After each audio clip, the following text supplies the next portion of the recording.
Hello, everybody. Welcome back to Caleb's Kung Fu Cinema. This is a brand new live stream. It's oh man, I don't even remember when I interviewed Brandon Bentley, but it's been a it's been a few weeks. That was the last stream I did. I interviewed Brandon Bentley, which was great. But anyway, we're back to an Asian Cinema Circle collaboration. You guys may notice I am joined by two very special guests. First off, we've got my big brother from Hong Kong Beyond, Leon. How's it going, Leon? Not bad, thank you, Caleb. Good to be on board again. All right, yeah, thanks for coming back. And you guys may have also noticed for the very first time, we have another really special guest. If you are lost in the crazy ether, that is the film universe. He is here to give us a hand. It is Jake on film. How's it going, Jake? It's going very, very well. It's an absolute pleasure to be here. It's about time. Yeah, definitely. Thanks for coming. I know you seem like a pretty busy guy, so I'm glad you took the time you had to join us here. No, thank you. Even more busy. I recently got a baby as well. So, oh really? That's great. Busy. Nice. Super busy. Yeah, I'm just glad you made it off the helicopter on the rope ladder. Well, exactly. I made it down safely. Good. Yeah, I will. Since we have Jake here and we're talking for the first time, I will say, Jake, I really love your videos. I love how much effort you put into them. I love the sketches you do, and I love it's like very, very documentary style. I think that's really fun. So yeah, I highly enjoy watching your stuff. Oh no, thanks very much. Let's go out to my partner in crime, Tom, who's very hot on the editing and the filming. So it's a good collab. Yeah, definitely. So, today we are here to discuss our 5 favorite non-Hong Kong fight scenes. Everybody knows that, when it comes to fight scenes, Hong Kong, they usually take the cake over there. But however, there are tons of other films from different countries, such as, Indonesia, Thailand, South Korea. Many of those countries also have some really amazing fight scenes as well. And today we're here to talk about all those different ones. So yeah, the way we're going to do it is we are just going to we're going to start at number 5. We'll each do 5, and then we'll do 4, et cetera, et cetera. I have an honorable mention as well that I wanted to throw in because I was telling Leon before we started recording. After I made my list, I thought of another fight scene. It just came to my head, and I was like, "Ooh, I really like that one." And I said, "I'll just throw it in there; it'll be fine." So I've actually got 6 basically, but bloody cheat. There's always someone. Well, it was your channel, so you can have 6. Yeah. So we will go ahead and get started. Yeah. So once again, we're doing our 5 favorite non-Hong Kong fight scenes. Who wants to go first? I mean, you can if you want. Yeah. All right. Go on, you choose. You pick the order. Yeah. Okay. Actually, how about Leon? How about you go first? I'm curious about yours, so you go first. Okay. Yeah, he knows that I'm going to have done something different, which I did do. So I'm going to preface this with saying I could have gone with the obvious for me would have been like to go with all the martial art movies. So I thought I'm going to make it a bit more challenging for myself because if I try and pick from all the, the Van Damme, the Rocks, the John Wicks, I thought I'm never going to pick 5 out. So I thought I'm just going to go to 5 fight scenes that I love that aren't in that particular wheelhouse. So I've looked at fight scenes that I think have got atmosphere and are from just films, not necessarily martial art films or Asian films, but films and possibly one TV pick as well. So I've gone for something that really gets me on the edge of the sofa. And first up on my list is a scene from this movie, Atomic Blonde. Okay. Mm-hmm. With Charlize Theron. There's like a 7-minute fight scene inside this rundown apartment block in East Berlin, Germany. Yeah. Have you guys seen this one? Yeah. I haven't seen that movie, but I do know that fight scene. She did so much of that herself, and they make it look like it's all one take. Yeah. It's not one take. It's really clever editing and really good use of slipping in the stunt double. But it took them, I think, how many days? They had 4 days filming on this, and I think it's like 8 hours a day. And because like Charlize Theron was trained as a ballet dancer, I think it pays off for the fight. She really commits to it. And when I saw it at the cinema, I was so blown away. I thought, bloody hell, I didn't know she had this in the arsenal. I really enjoyed it. And I went to see it because it was like 80s themed and I love all that retro stuff. But the fights that were in it, I got more than I bargained for. So hence the 4K Atomic Blonde. That is my number 5 position. That's a great one. It's a great one. Remember, because it's brutal, isn't it? Because she like falls down the stairs and then it just keeps going and going. And yeah, she gets brutalized throughout, but like, eventually comes out on top. But that's a good one. Thank you. Yeah. Again, I actually haven't seen Atomic Blonde. I do know that fight scene, but I haven't actually watched the movie. But it definitely sounds like I need to check that movie out. I think you dig it. Like Jake said, it's very brutal, and I think that was one of the things that Charlize Theron wanted, was them to show all the bruises, the cuts, and the battering. Yeah. Which I like.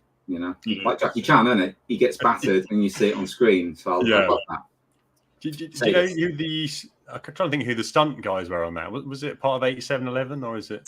Yeah, it was something to do with them guys, wasn't it? Yeah. I think so. Yeah. No, one of them. I'm not sure which one. I should have wrote it down, but I'm slacking. Yeah. I think David Leitch directed that, right? Yes. Yes. Yeah. I'm sure it is. Yeah, I'm sure it is. Yeah, you're right. Bang on, 100%. Yeah, I thought so. Pretty sure that was him. So Leon's number 5, Atomic Blonde, really great choice. Jake, how about you go next? What's your number 5? Number 5. Let me consult my. So I've gone for a all-female affair for number 5, which is in The Night Comes for Us. That brutal Indonesian film, which hopefully you've both seen. I'm sure you have. I love that movie. But it's actually the fight with the 3 women at the end. So it's Julia Stell against Hannah El Rashid, and her surname's a bit tricky, and Diane Sastro Adogo. So they basically confront in the apartment, and then Diane's got sort of that wire that she keeps trying to wrap around the neck, and then it just goes and goes, and it's brutal. But yeah, it's just a great sort of mix of brutality, but it's like really nice stunt work, and it's nice to see like a 3-on-3 female action, which you don't always get. And it's a great movie as well. But I think that one just was a little bit different that stuck out. Great choice. I really love The Night Comes First in that particular fight scene. I mean, all of them are really, really bloody and gory, and I love it. But I love one of my favorite things about that fight scene that you're referring to is when Julia Stell just like casually takes her finger off. Yeah, I thought that was just kind of funny, and I just really like she's not fazed by it, just like very casually just takes it off because it's already basically severed anyway. But yeah, that's a really flesh wound. Sorry, just a flesh wound. Yeah. I mean, she's tough as hell in that. I think and then she sort of spills the guts of her opponent after that, and sort of rips her arm in half with a sword. Yeah, just to rub it in. So yeah, this is kind of saying a lot about me and Jake, isn't it? Picking out films with violence and women in it. It's a bad start. Yeah, that's a good one. Sorry, save us, Kaleb. I'll say again though that's a really good choice. I really like the movie. I love the final fight between Joe Taslim and Iko Uwais. That fight is just insane. I love how long it drags too. Like it's a really fight scene. The length of some of the fights in it is insane. I mean, how long it must have taken to put them together. They just sort of probably the longest fight scenes that I've seen in a sort of modern action movie. So they did a good job. That's probably my favorite one that they've done after The Raid is The Night Comes for Us. I just really like it. Yeah, definitely. Okay, so so for Jake's number 5, Night Comes for Us, really great choice. So my number 5, Leon, you'll appreciate this. We actually talked about this when you and I did our very first live stream together. I went ahead and I chose this one. So my number 5 is Brandon Lee versus Al Long in Rapid Fire. So yes. Yeah, I really like that one. It's very simple, but and it's actually not that long. It's not very elaborate, but I don't know. I just like that one. I think I've said before. I think Rapid Fire was Brandon Lee's like magnum opus. Crow aside, great movie, of course, but I really love that movie, and I just think I really like what they did Brandon now on because there's a lot of there are like some very there are some references in there to like other things like this is just the way I took it, but there is a moment where Brandon gets knocked back into a fence and then he just kind of bounces back and does like a Superman punch. I've always thought of that as a reference to The Protector, the Jackie Chan movie, or the Hong Kong cut more specifically, because he did that thing when Bill Wallace knocked him into that fence. Yeah. Yeah, I've always thought that, and but there are some other good things. Like we get Brandon doing some Wing Chun and a little bit of Muay Thai in there, and I like how it ends, with how he disarms the knife from Al and then stabs him, killing him. So yeah, I went with that one. I think that's a really great fight scene. That's probably my favorite one out of that movie too. It's got that homage to Police Story as well, isn't it? At the end and the the motorcycle blast. Trolley. I think, to be honest, I haven't seen Rapid Fire for years. I was never, when I did watch it, I didn't really like it, but I probably watched it like 20 years ago, so I can't really comment fully on it. I'd have to watch it again. But what else I like in Rapid Fire is when the one opponent goes up to Brandon Lee with the nunchucks. He just throws a t-shirt into it, completely disassembles the nunchucks with a throw of a rag. Fantastic. The guy, he just like walks up and he's just like going crazy with the nunchucks. He just picks up and and that's it. They're useless to him after that. Brilliant. That's a really fun movie. I've watched that movie quite a few times. I can't count on these hands. Like it's too many times I've watched that movie. It's just that good for me at least. But yeah, my number 5, Rapid Fire. So we'll just we'll rotate once again with Leon at number 4. So what's your number 4, Leon? Okay, my number 4 is a 1980 film starring Clint Eastwood, and it's Any Which Way You Can. Oh, I don't know if you've seen these films, but he plays a character called Philo Beddoe. It's the one with the orangutan in. Okay. Yeah. Left turn, Clyde.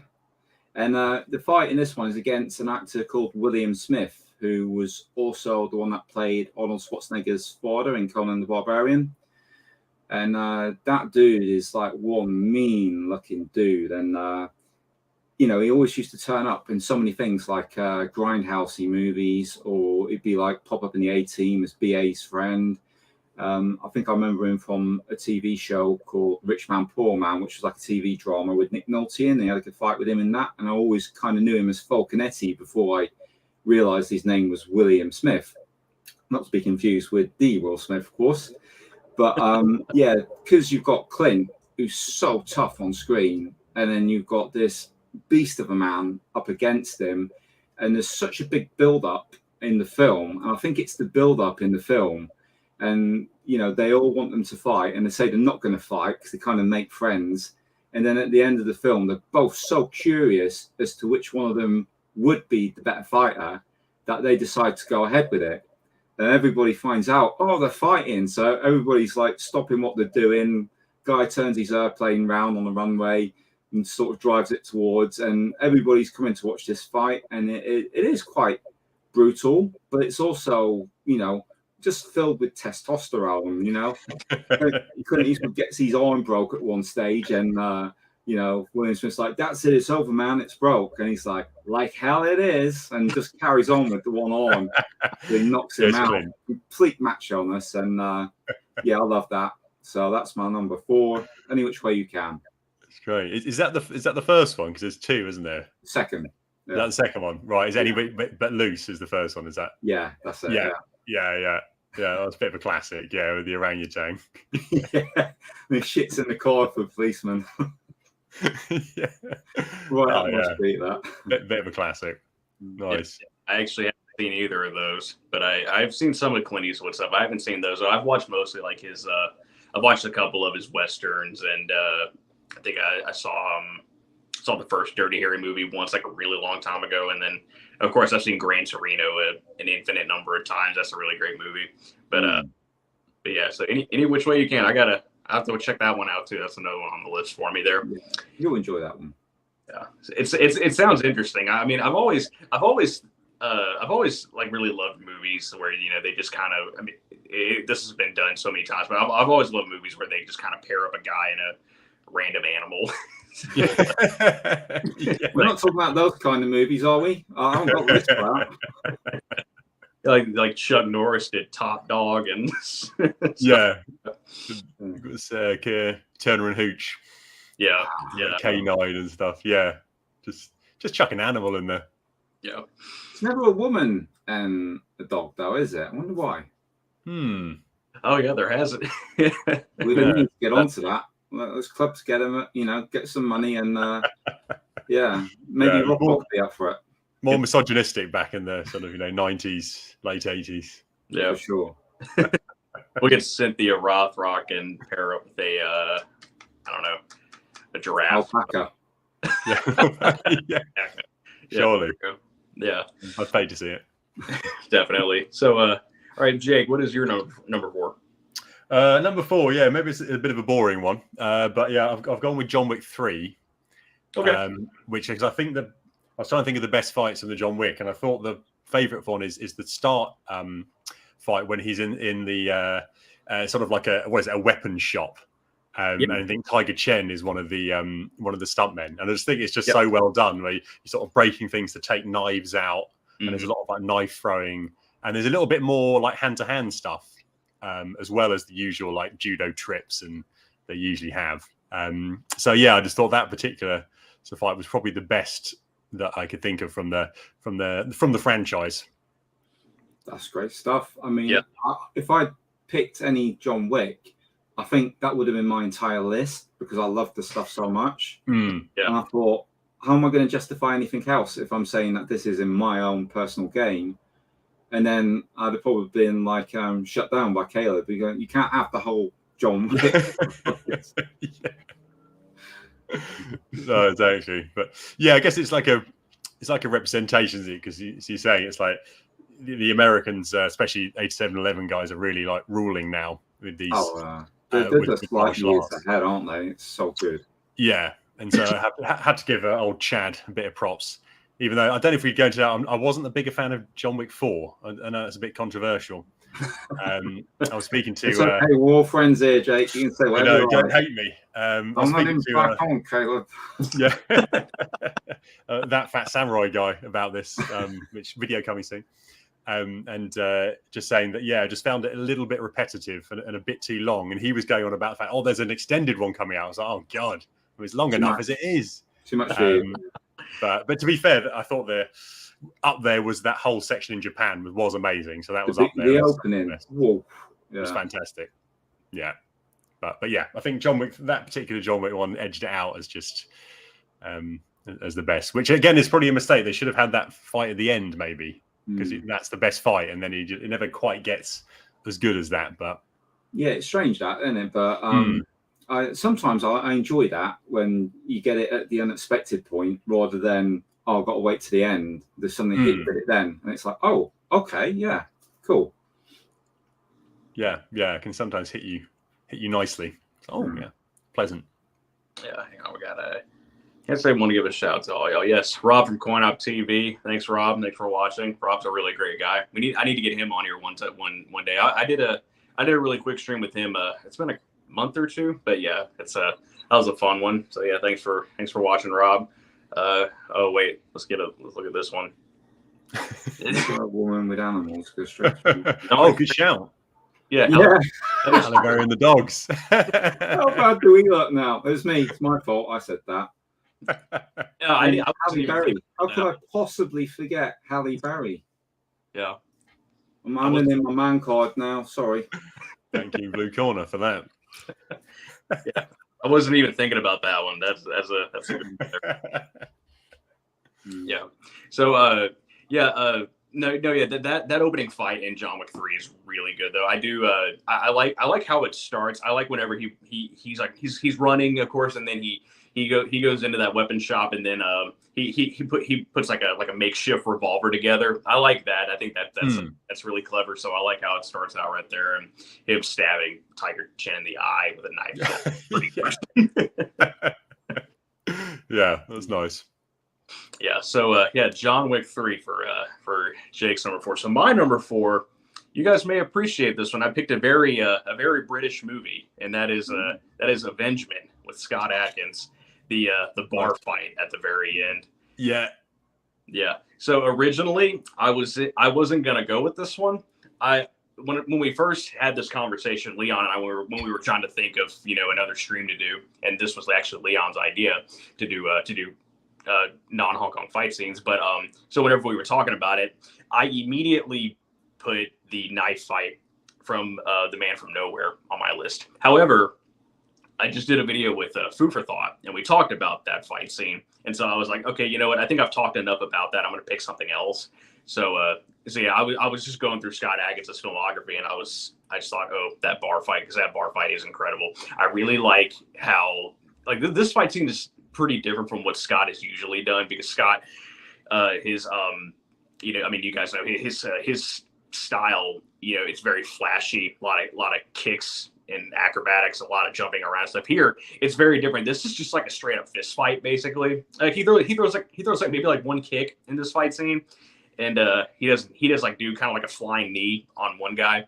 But other than that, yeah, again, it's just straight up fist fight. There's people hitting each other with beer bottles and like 2x4s and bats, and there's just people getting stabbed. And Scott just takes a chunk out of a dude's neck, and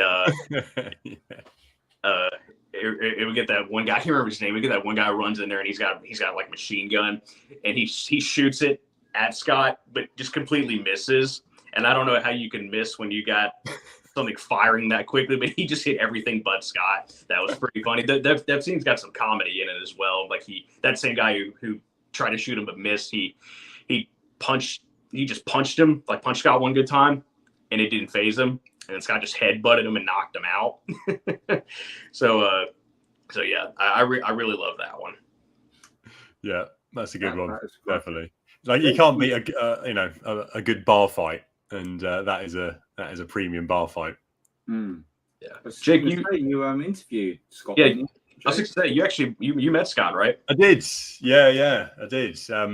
Yeah, I was very lucky. It was sort of like a last minute thing where they were showing Accident Man 2 in East London, which I happened to live in East London, which was handy.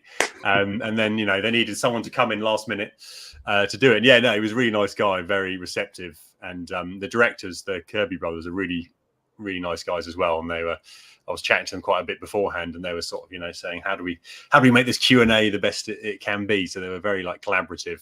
And, I think Scott he was worried I was stealing his thunder a bit, because he kept playing up to the audience when I was going to be hosting. So, he's getting a bit worried. But yeah, no, he was really nice. Yeah, really nice guy. And you could tell like he knew how to work like the crowd, and he knew sort of how to act in these sort of occasions. Like he's professional. Yeah, he's got a lot of charm, hasn't he? Yeah. Sure. Yeah. Yes. Excuse me, definitely. I haven't seen Accident Man 2, but I do want to check it out. I love it. It's good fun. It's good fun. It's got loads of good action in it. But Avengement is a better movie, I'd say. Though it's much more of it's a bit more of a nice contained story. But yeah, Avengement is my favorite movie that Scott has done. I think that movie is just aces. It's so good. Accident Man, the very first one. You could argue that's better maybe in terms of action, but I think story wise and character wise, yeah, Avengement just knocks it out of the park. Yeah, a really fun one. Yeah, I would agree. This may make you laugh, but my mum has that in her collection. My 90-year-old mum has Benjamin in her collection. Nice. Yeah, that's really cool. So my number 4 of Avengement. So all right, yeah. So obviously up next we got number 3. Leon, take it away. Number 3. Right, so this will probably surprise a lot of people, because they're going to go, well, this isn't like great choreography, and this is a bit of an old film. Why on earth did you pick this? So before I tell you what it is, I'm just going to preface it with why. When I was growing up, and there was like not as much martial arts cinema available easily, like when you had like your Betamax rentals and video was a new thing, you'd sometimes rely on what was on TV. And you'd see a film and you'd see a fight scene and you'd cling to it. Like, wow, this is great. And for me, this next film was directed by Walter Hill, and it had one of mine and Sharon's favorite all-time actors in it, and which is Charles Bronson. And the movie itself is called Hard Times. It was directed in 1975, and it's set in the 30s in the Great Depression. And Charles Bronson in this, he plays like a bit of a drifter, if you like. And at the beginning of the film, he comes across James Coburn, who's like organising these bare knuckle fights, and he loses money on his man. And because Charles Bronson's a bit older, he says, I'll fight for you. And he's like, you kidding? You're too old for this. And he goes, well, use my money, sort of thing. And as soon as he puts this bet on, he knocks this guy out straight away with one punch. And then, he realizes what he's got in his hand. Like, he can virtually print money because he's like super duper tough. And that was kind of my jam back then, the sort of silent, sort of tough guy type of movie. And when we get to the end of the movie, like Charles Bronson, who plays Cheney, he meets this this guy who's supposed to be like the toughest, played by Nick Dimitri, called Street. And again, because it takes a long time for them to come together for this fight, and the stakes are high because they've captured James Coburn because he owes money, and basically going to hurt him if Charles Bronson doesn't fight him. And he didn't really need to until that point. And he goes, right, okay, let's get it on. And I don't know if you've seen it, but when Charles Bronson fights, his fist, like the way they come in, it's just a blur. And it's the atmosphere in it, the build up, the way it's all presented, and almost the quietness of it, and you just feel like you're watching two of the toughest dudes ever go to.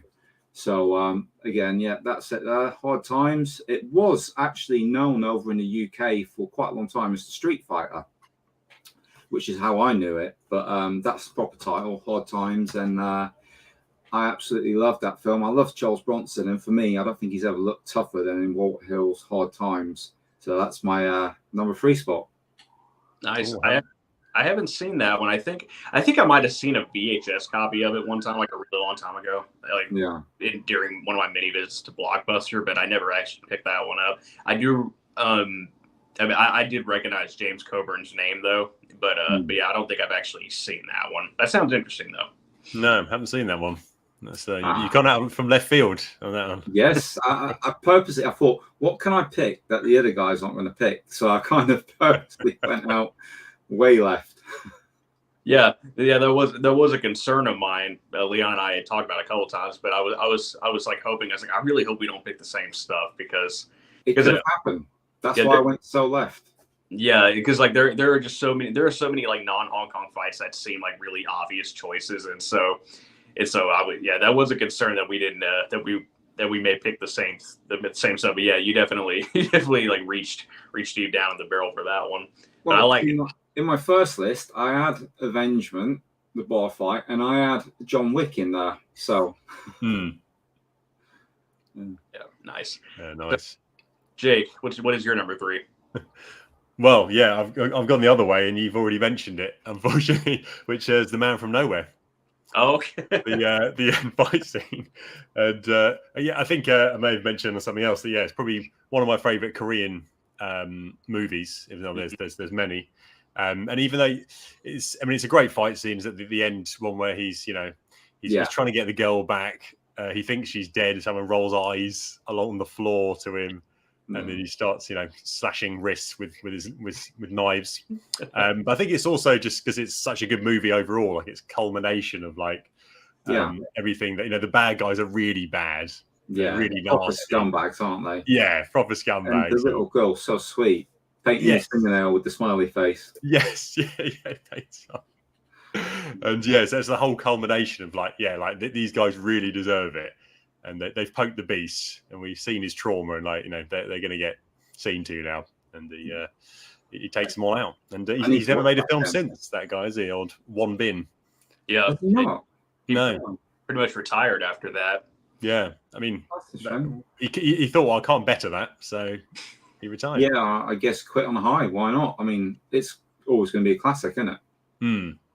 Yeah, definitely. Yeah, again, I just did a video with Food for Thought. It's a Fight Bite series, and we talked about this one. I actually chose that one. I really wanted to talk about it because, again, I love that movie too. But yeah, I mean, I will just say again, I think one thing that I think is really special about that fight scene is that the camera techniques and the editing techniques. I think, again, like there's some shaky cam and there's some quick cutting in there, but again, I think they're doing it correctly right there. A lot of films like really dial it up and do it excessively, but I think in the instance of The Man from Nowhere, I think they did just the right amount of it. Excuse me, just the right amount. But yeah, and again, obviously, as we have demonstrated in this stream, we like gruesomeness, so it's also a very, very gruesome sequence as well. And again, that knife fight, right at the end, that knife fight is just insane. I love that. So yeah. And I think because when I watched it again quite recently, I realised that when he faces off against their sort of hot top enforcer in a toilet, and they go at it, and that fight is not very good. It's a bit too cut up, like you can't really see what's going on. But then they just sort of correct that, as you say, with the right amount of some fast cutting, but just the way it's done is just they sort of correct it, and you just think, that bathroom fight is a little choppy, but it is a little choppy. But I still actually kind of like that sequence too. I still felt again a little choppy, but I still felt that they kind of did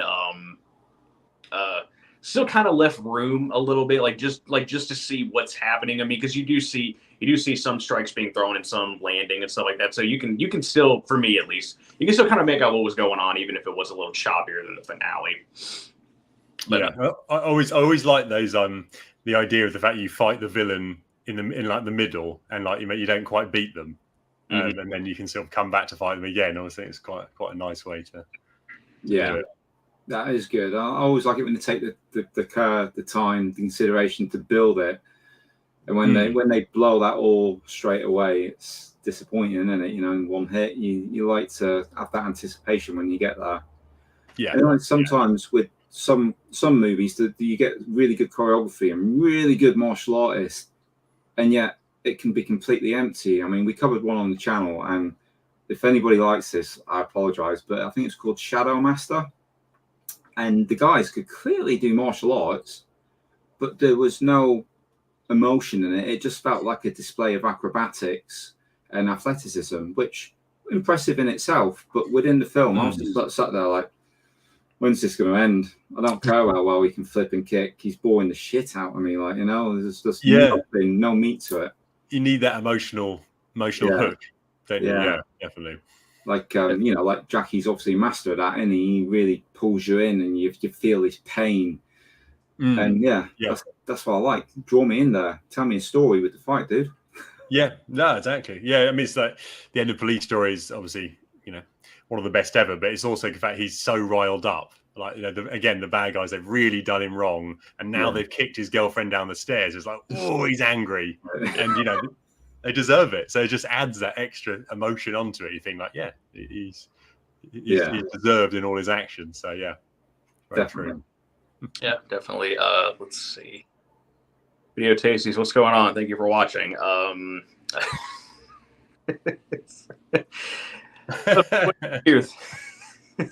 Yeah.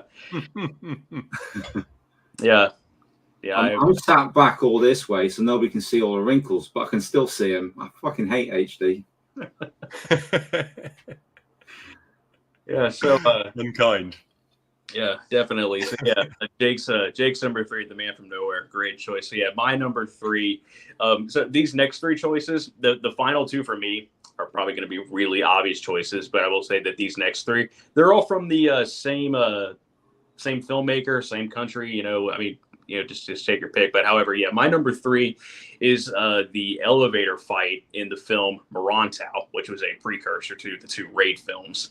So in Morantau, we got Iko Uwais, got I was saying Yayan Ruhian, both fighting in this really big elevator. I remember watching this movie and seeing them find that elevator, and there's a moment where Iko throws there was this big spinning roundhouse kick, and I remember thinking that is a really big elevator. If you can just throw like it's like this really wide overarching spinning round kick. It's but anyway, yeah, that's a really great fight scene. Again, it's in an elevator. Even though this elevator seems abnormally big, I still like how contained it is.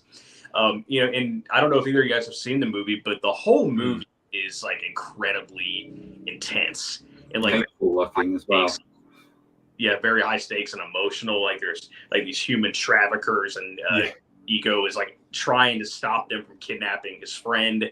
And and he comes across Yayan Ruyan's character, which is a character that he met like way back in the beginning of the movie. And they, even though they didn't speak that much, they still kind of had like a connection there. You know, they did kind of bond a little bit, and so there is this respect that they have for one another. But then then they both see that they're on opposite ends of the situation here, and so that just kind of adds to it.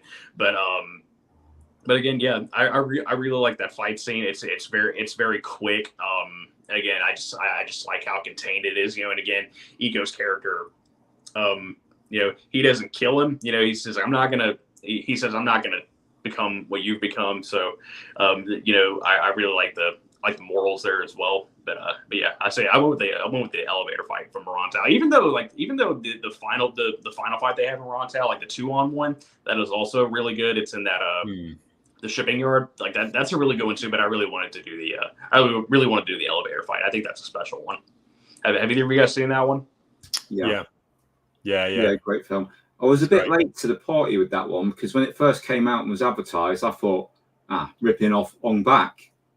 And so I let it color my opinion from the trailer. And then when I actually saw it, I thought, okay, it's very, very similar, but they definitely put their own stamp on it. And I mean, I saw it after the Raid movies, so I watched them in the wrong order, but I thought, no, I really like it. And like Jake was saying about the build-up, there's a scene, isn't there, where Iko gets like beat up and thrown out the club. Yeah, and you think, oh shit, and then he picks himself up, and then the stakes are raised immediately, and you like get really excited because you've already seen him take a bit of damage and get hurt. So you're like, oh, can he live up to this? And I think that's a really good pick, Kaleb. It's a great film. Love it. Yeah, it's a good one. Yeah, I think I did watch it before the Raid, and it was a real good sort of precursor to that. And I think again that makes it good. Nasty human traffickers, and he's I think is he against the clock a little bit? Like he's got to sort of rescue him in time. From what I can remember. So again the stakes are high, and loads of good action in it. Great bar fight, and elevator fight is cracking as well. Yeah, very sad ending too.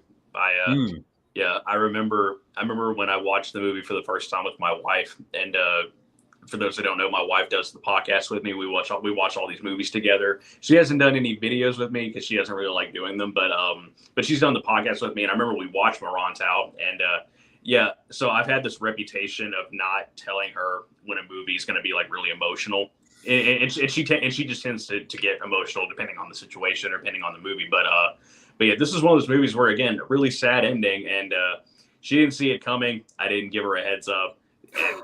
And she was really upset with the ending, and she was also really upset with me for not giving her a heads up. Oh dear. Some making up to do that day, huh? Yeah. So yeah, Morantau. We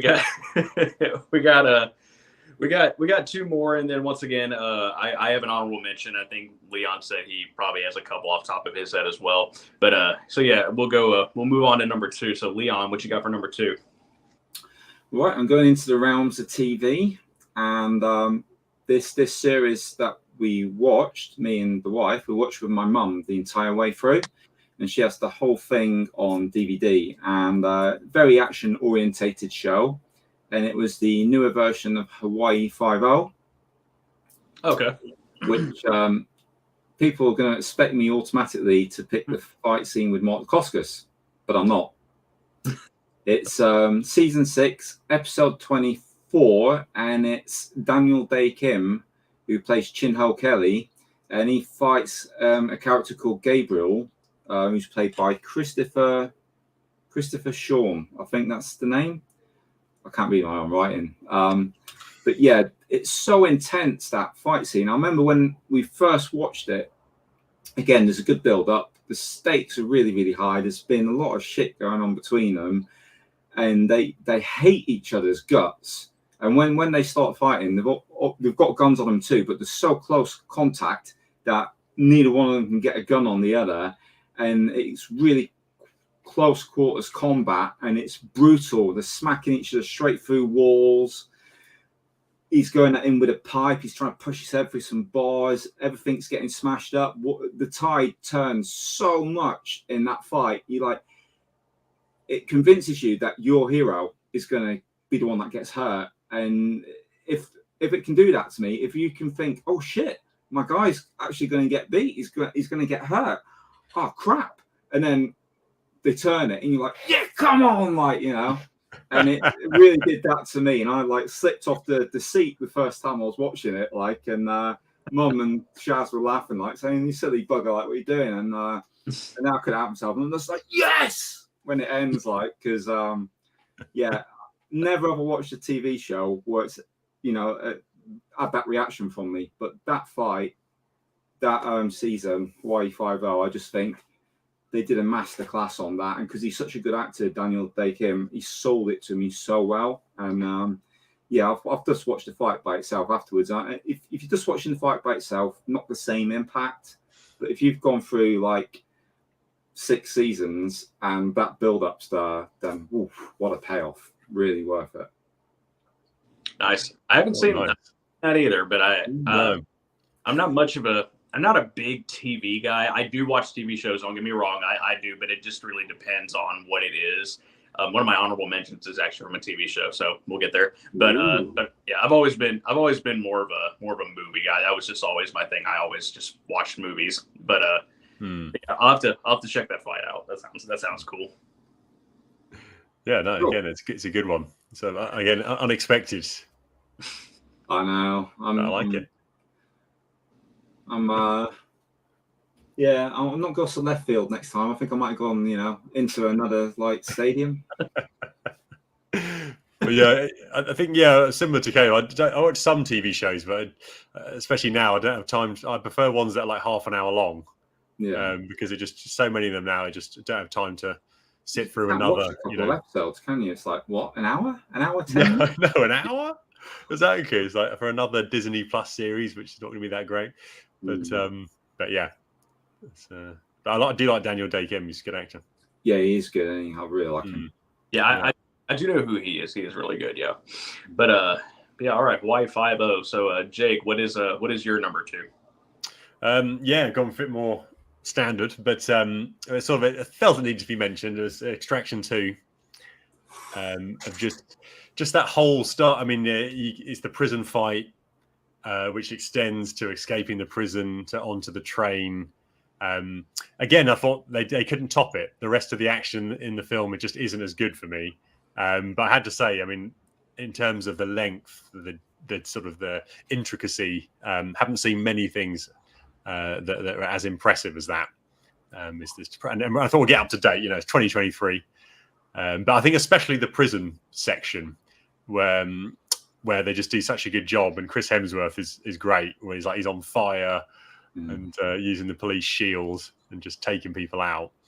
And I think they do also do well with the choreography that they created. I say they, Sam Hargrave and his team, because obviously Chris Hemsworth, he's not going to do jumping, spinning kicks, but it's much more like close contact, a bit more like Krav Maga type techniques, which works really well for his character. So yeah, I just felt it stuck out to me. Yeah, I haven't. I'm probably gonna catch flack for this. I actually haven't seen either Extraction film. I've watched some of the action sequences from the first film, but I just haven't checked them out. And it's not that I don't want to. I just don't get around to it. But there are so many things where I'm like, oh, I want to watch this. I want to watch this, and so certain things just get knocked further and further down the list. But I definitely do want to check those out. So once again, I think the time is coming. It's definitely about time that I check that one out. But yeah, that is a good choice. Blue Corner once again. What about Warriors? Actually, yeah, I have been watching Warrior. I really like that show. The new episode actually aired yesterday as of this stream. So I remember how many episodes we're in. 6. Yeah, that was episode 6. But yeah, so yeah, I watched Work. That's a really great show. But yeah, anyway, so yeah, so for my number 2, again, these last two probably pretty obvious choices, but here I really struggled with like which one I wanted at number 1 and which one I wanted at number 2. So so for my number 2, I picked the final fight in The Raid 2. So yeah, again, I really struggle with that one. I was like, oh, that could be number 1 because that fight is just phenomenal. But I put it at number 2. So so yeah, I really like that fight from start to finish is just excellent. I mean, it starts off on a funny note. You know, Iko Uwais walks into the kitchen. The assassin, Chechep Rahman, is standing there.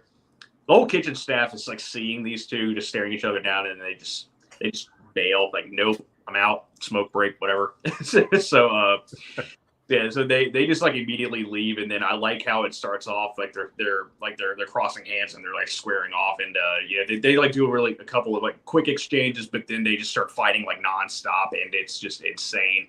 And Iko is like winning most of that fight, like the hand to hand stuff. He is like putting a beating on this guy, and like I love he picks him up and throws him through the glass wine casing, throws him through that, and kicks him out the other side.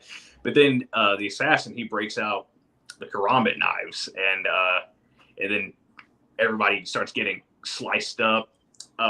You know, but then Iko he gets one of them, and then we just have a karambit 1-on-1. I really like the touch they have with the music in that fight scene. This is like a subtle thing, but I really like the music, especially whenever Iko gets his hands on one of the knives, and you can tell by the music that this is like now intensified.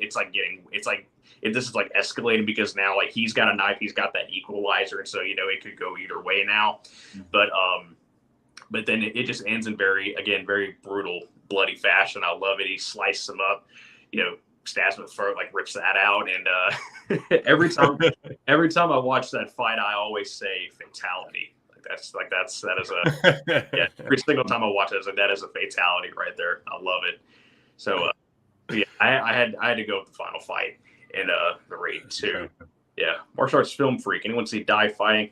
Yeah, I actually have the Blu-ray of Die Fighting. Thanks to martial arts film freak. You actually told me about that movie. So yeah, I have seen Die Fighting. Hi, Sorry, I was just saying hi to Tristan. Yeah. I have not actually seen Die Fighting yet, but it's good. It's got some really good action. Story isn't really anything special. The acting is kind of terrible, but I think this was like one of those movies where they like really wanted to showcase the action and stuff like that. So they definitely excelled in that in that aspect of it. It's got some really good fight scenes. Yeah, I did want to say as well, I haven't seen Extraction 2, but after Jake sold it to me, I can't wait to see the second part now. And what you were saying about The Raid 2, Kaleb, you might be interested to know. I watched it again recently with my sister. Mm-hmm. And for me, my favorite fight scene in that is actually the prison yard in the rain, because I'm like, how the hell did they film that? Yeah, it blows my mind. But that fight scene that you mentioned, my sister is usually quite conservative and just calm watching a film, and Sharon nudged me and like look, and I turned, and my sister was doing what I do. She was on the edge of her seat. I'd never seen that before. And the head was stuck in, like, you know, when she was during that fight. And I was like so chuffed to see that response. I'm like, yeah, she's my sister. That's what, you know, Gareth Evans would love to see that. You know, yeah, I think it's an absolutely amazing fight scene. The only thing I'd say with The Raid 2 is like I think the story is all over the place. Like they tried to like expand and do all this stuff, and it just like a sort of a crime thriller. It just doesn't come off for me. All the action's amazing though, when that's obviously what we're here for. But I just like the simplicity of the first one just works so well. But it's all a bit like, what is even going on in the sequel? I don't really know. But yeah, the end fight is amazing. It's, you know, again, it's so long, it's intricate, it's bloody. Yeah, can't complain with it. Yeah. Yeah, definitely. I do see what you're saying when they tried to, they tried to expand with the second film. And when I watched the first two Raid films, I mean, there's only two of them. What am I saying? But when I watched both of those, I watched them back to back, and I definitely saw what you meant, because in the second movie, as much as I love it, I do think it. I mean, I would still say it's a 5-star movie, but at the same time, it does drag a little bit, and they do try to tell like this really big story and have like way more characters than the first one had, and it definitely felt a little more complicated than the first one did. But I still like really love that movie, and I watch it all the time. But let's see, martial arts film freak once again, yeah. Showed my 13-year-old brother the first Raid last week. Oh, I hope he liked it. How irresponsible. Yes. Yeah, I believe it's an 18, I believe. Or an R, I should say. I can't talk. I watched Enter the Dragon when I was 4 years old, so. Yeah. I watched, my very first film, I was probably about 3 years old, maybe even 4, I don't know, but it was Fist of Fury. So, nice. We all got started pretty young here. Yeah. So my number 2 was the Raid 2, of course. So it's it's time to round it out, and then of course we'll get to our honorable mentions. But it's time to round it out with our number 1 favorite non-Hong Kong fight scene. So Leon, what do you got? What's number 1? Drum roll. Okay, so this one, Martial Art Theatre 3000. Our buddy Jason's gonna appreciate this one. Again, another one of my favorite directors, John Carpenter. And I've actually gone with 1988's They Live. I knew it. Nice. Yes. Just put the damn sunglasses on, will you? Yes, I knew it. I was sitting here thinking the whole time, is one of these guys say They Live? I was waiting. I knew it. They Live. Yeah, I mean, I just love that so much. Roddy Piper, Keith David, and such a simple thing. If he just puts the sunglasses on, then he'll see that he's not this maniac killer. That they're aliens. And it's the way it goes back and forth, doesn't it? And the whole roller coaster of emotions is initially angry with each other, then they try and fight dirty, then something breaks and he almost laughs, and I just love the back and forth in that so much. I think John Carpenter really extracted a classic scene there that, again, it's like it's not the end of the movie, but for me it's the high point, because that fight scene between them two is just a film within a film. I just love it. I just love the storytelling and the characters. Roddy Piper, I don't think he's ever put in a better performance than They Live. And not everybody's favorite Carpenter, but for me it's right up there. I absolutely love that film, and I would put sunglasses on. That's all I'm saying. Oh yeah, that's so good. I love that fight. I remember the first time I saw that, and that fight scene, man, I remember thinking, oh man, this is like really dragging, and I love it. I love the back and forth. I love the chemistry between the characters. It's just such a fun fight scene, and and there's even a reference to that fight scene in Debt Collector 2, with Scott Adkins and Louis Mandylor. They fight in. That was a direct reference to They Live, and that fight scene I don't think it's as long as the one in They Live. It's probably a little bit shorter, but that was a direct reference to that. So I remember that one. That was a bit like an alley as well, wasn't it? Yeah. Good. That would be a good pick as well, actually. Yeah. Yep. There's Tristan once again. Got it. That was one of the. Just in case I weren't sure. Yes. That was one of the ones I came to They Live quite late. I'd never seen it till maybe like 5 years ago or something, and I'd always heard of it. And it was just a delight to discover it. I think I'd maybe seen the fight scene on YouTube or something, and then I watched the movie and I was like, why have I not seen this movie before? Such a good film, isn't it? It's brilliant. Yeah, absolutely brilliant. I love John Carpenter. I think originally it's supposed to be Kurt Russell in it, in that role, but I love Kurt Russell. I really love Kurt Russell, but with Roddy Piper in that role, I find it hard to picture somebody else doing it, 'cause it just seems like that's his masterpiece. Yeah. Yeah, definitely. It's a cracker. Yeah. So, all right. So they live. That's a brilliant choice. So yeah, Jake, what is your number one? So yeah, hear me out on this one because it might sound a bit strange at first, but it's On Back 2. Okay. The final. It's obviously the film is all over the place, and then it just suddenly ends, and it's sort of what's even going on. But yeah, just I managed to write down all the things because he turns up at this sort of almost like a sort of temple with like the wooden architecture, and he's got 1 million people to fight. And then the fight includes a crazy amount of things. We've got sword fighting, bone breaking, eagle's claw, Thai boxing. He uses a 3-section staff, a rope and a dart, and then an elephant to fight. And it's just insane. Like it's like Tony Jaa as he does best. He's got the acrobatics. It's hard hitting. It's got all the stunt work.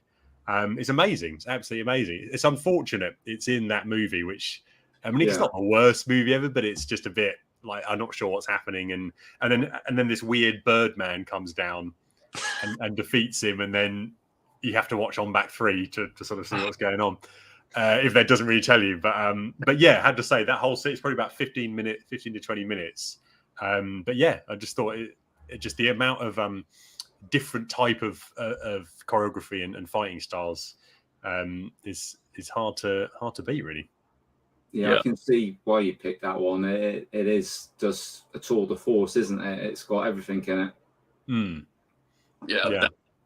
That's a good one. I like that one. I remember when I saw On Bak 3, and I hated that movie. I really did not like that movie. I remember I watched it with my friends, and for a majority of the movie, we were just like, "What is going on? Like, this is just not fun." You know, it's just like we're not really enjoying this. And it probably didn't help that we were watching the English dub. The English dub is awful. It's really bad. But yeah, that is a good one for do though. There's Tristan again. Armbach's over Armbach. Ooh. I don't know about that. Okay.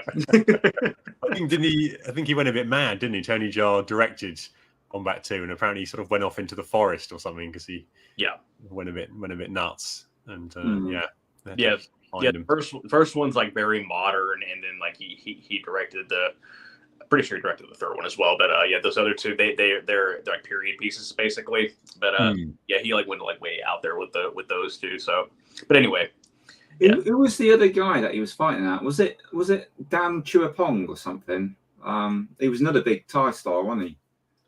I do not. Yeah, I think so. Is he the Birdman? Yeah. Him, yes, I think so. Yeah, and he looks very similar to Tony. At first, I thought it's Tony Jaa fighting himself. Yeah, because he's very, very talented as well, wasn't he? You could see what he's doing. Yeah, no, definitely. It's just odd to know what his purpose in the story is. Oh, there we go. Thank you. There we go. So, all right, yeah. So yeah, On Bak 2 for Jake's one. So yeah, my number one again. This is probably a pretty obvious choice, but I had to go with the very first raid, the final fight, the 2-on-1 with Iko Uwais and Donnie Alamsia against Yayan Ruyan. So again, pretty obvious choice. However, I just think that fight it was life changing, really. Like for me, like when I saw the first raid, my entire perspective on like action movies changed. Because for so many years I knew Bruce Lee, knew Jackie Chan, knew Jet Li, and Donnie, of course, and those guys were kind of like always my big four. But I don't know. It was just something about the raid. I had not seen C-Lot before, like on screen. Didn't even really know what it was. It was just a martial art that was unfamiliar to me. So yeah, it was just like my first time seeing that style.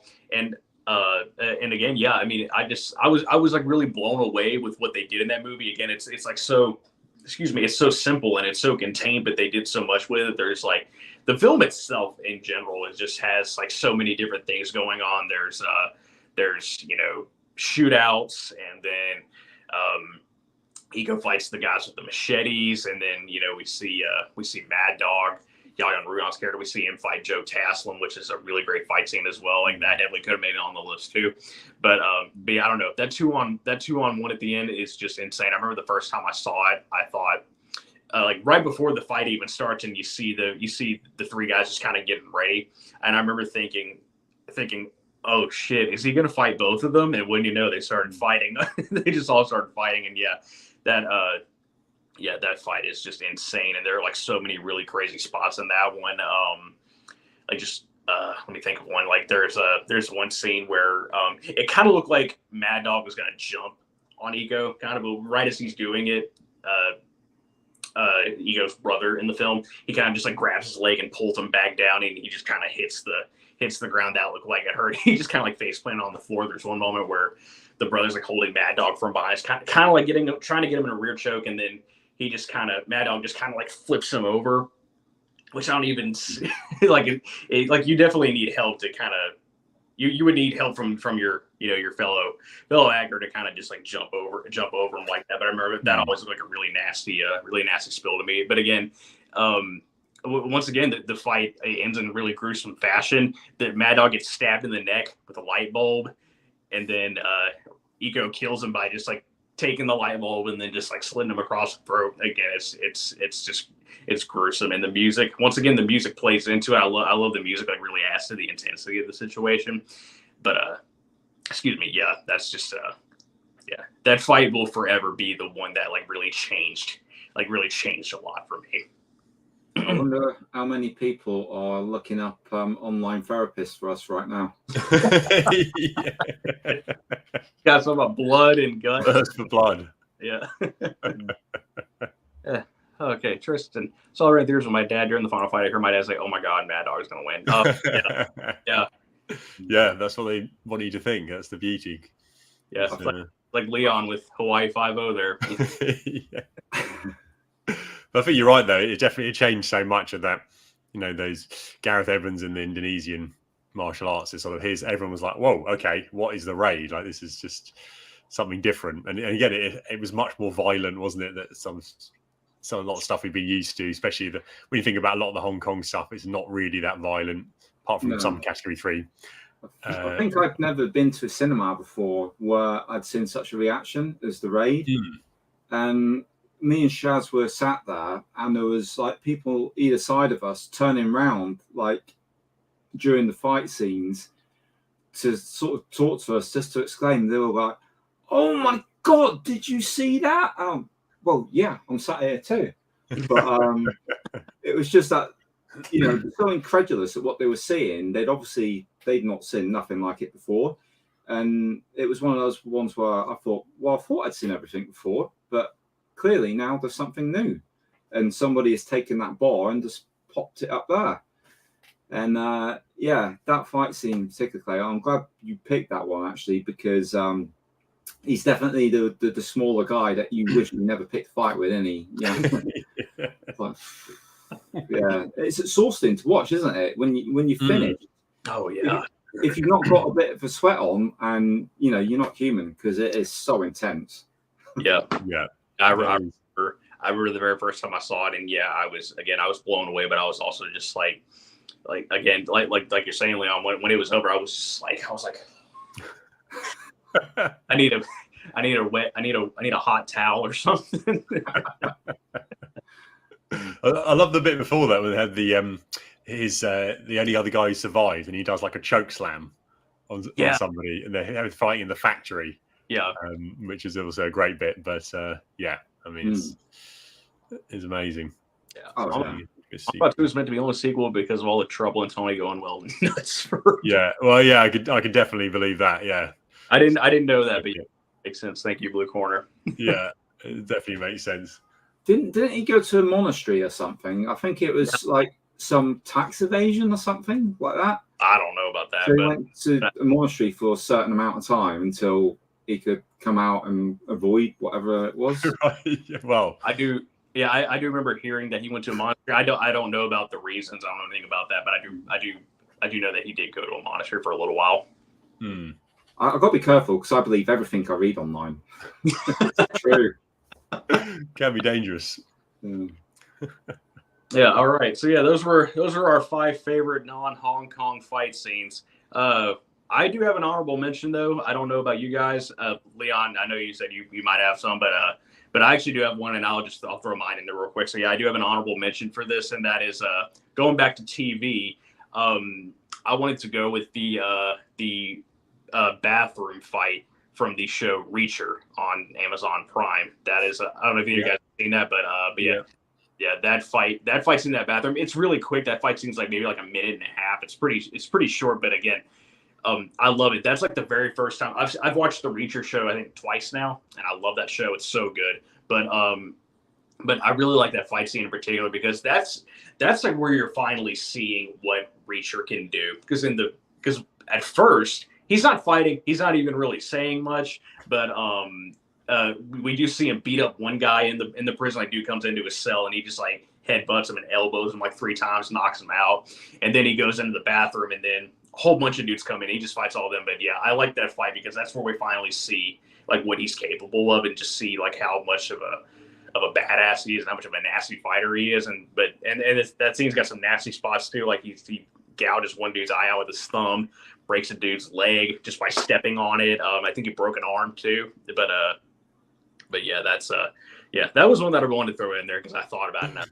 That's a good one. Yeah.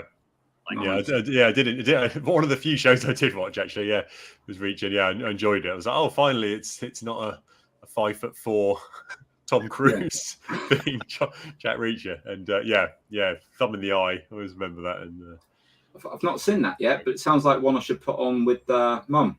Yeah, it was. Oh yeah, she'll love it. Yeah. So yeah, that was my honorable mention. Do either of you guys have some that you can think of? Well, I do have like one, but it's like 2. Okay. Because when I was thinking of TV shows, I came across 2 that were nearly identical, really. And I thought, well, I like both of these, so I can't put one in without the other. So in the end, I ejected them and went with my Hawaii Five-0. But there's 2 TV shows that me and Shaz really loved. One was Arrow and one was Daredevil. So we got DC and we got Marvel. And both of them have a big scene with lots of ninjas and fighting in. I think it's over rooftops as well. And Stephen Amell in Arrow, we saw that one first and was like, wow, you don't see this on TV. You know, this sort of level of choreography. And it just really blew our minds. And then when we watched Daredevil, I'm like, oh, has this got the edge? This seems a bit more brutal, you know? And I was just blown away with the whole shows, and I couldn't pinpoint it to a single fight or a single show. So I just wanted to give honorable shout out to both shows because I thought they're outstanding for the action, and just love them. Yeah, there's that, and Daredevil, where's in the hallway fight. Yes, where he's running out of steam. Yeah, that's great. Yeah, that's amazing. I love Daredevil. That whole show was just excellent. I did watch Arrow. I didn't care for it that much. I mean, it was okay, I guess, but it just wasn't my favorite thing. But I do love Daredevil. That's got some really great action and some really great storytelling. But Jake, do you have any? I was going to mention the Daredevil fight scene, but the only other one there's Gangs of London. It's got a few good fights. I think one of the best ones is, I think, the first fight where he's in a pub and he uses like a dart. And he's like, doing some nasty things with a dart to people. It's got some good stuff in it. That made my top 10 shootouts. That Gangs of London. You know, the I mean, that episode, the shootout and that is amazing. That's like movie quality, isn't it? Yeah, it just blew my mind. A shootout like that in a TV series, like what the hell? Yeah, exactly. Yeah, second season wasn't as good. Yeah, I was disappointed in the second. Wasn't great, but yeah, first season there's some great stuff. Great stuff in there. Pub darts. Oh, we got fellow good Jake on film. What's he saying? Oh, Shaun of the Dead. Yeah, nice. Yeah, bit of pool cue. Dire Straits. Yeah. All right. It's a cracker. Very good. Yeah, definitely. So I think that's about it. Unless there's anything else that we can think about. I'm out of ideas, I think. I mean, I think everyone should go and watch all those fight scenes right now. Yeah. If report back to us afterwards. Yeah, if you guys have seen those, we definitely recommend that you check them out.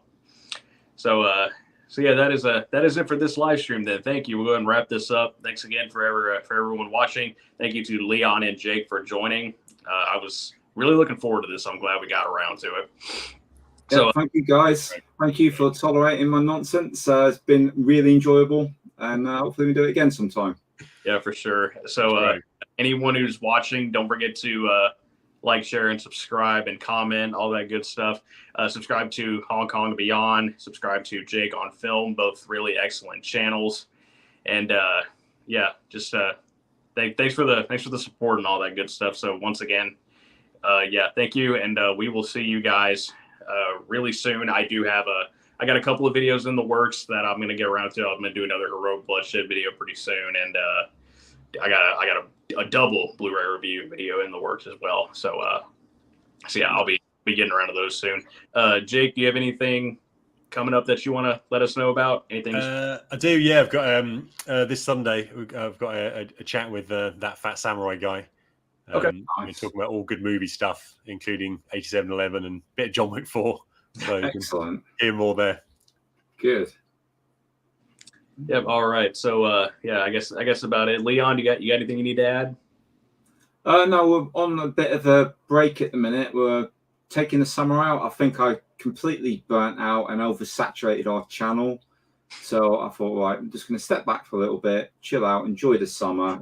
If somebody sends us something, of course we will cover it, because we sometimes get sent stuff from Australia. So any of that comes, we'll cover it. But in the meantime, watch Jake, watch Kaleb, watch the other ACC channels, and enjoy it.